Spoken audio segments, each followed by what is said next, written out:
Hi guys! For today's video, isasama namin kayo sa isa sa mga pinaka nakaka-relax sa lugar dito sa Negros Occidental. Honey, saan ka pupunta?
Umakyat din kayo sa rooftop nila kasi mas maganda yung view. And ayan, may paganyan si husband. Yan natin ang background. Na na na na ta, na na na na na. Syempre, hindi din ako papatalo. Kailangan may ganun din akong shot. Hindi pwedeng siya lang.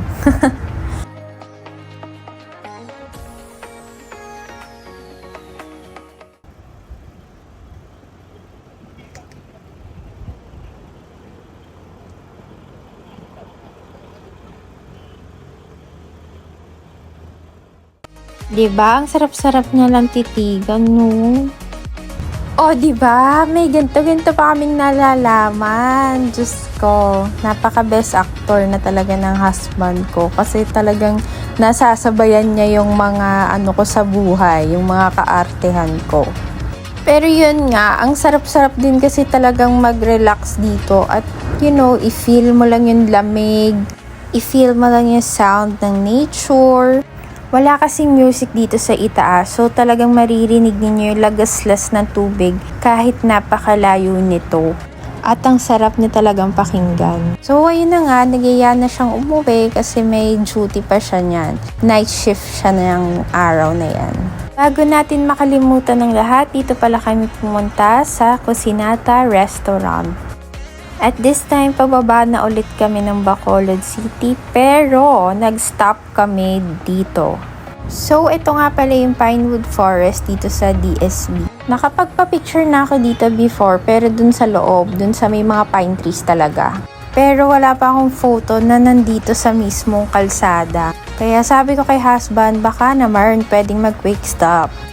O, Pak, sino kayo dyan? Pak. Oh, kabog. Pink na pink ang damit. Barbie ka niyan? Siyempre, hindi pwedeng wala kaming entering dalawa, no? Hindi pwedeng wala siyang pang Miley. So, ayan, ito na talaga. Pababa na kami ng Bacolod. Ayan, madadaanan natin dyan yung Lion. Kala nyo Baguio, kayo lang may Lion na. Kami rin meron opak. Diba? So, ayun na nga. Masatutuloy talaga minsan yung mga biglaan, no? Yung hindi talaga mga planadong lakad. Katulad nito, parang nagkayayaan lang. ESB tayo. Okay, sige. Yun na. Kahit wala talaga kaming pang pupuntahan dito, nag-drive na lang siya, tapos bahala na ang lahat. Share ko lang. So, that's it guys. Dito na nagtatapos ang DSB trip namin for today's video. Sana na-enjoy nyo. Bye everyone! Bye! Masaya ako sa araw na to. Sana kayo rin. Bye na talaga, bye.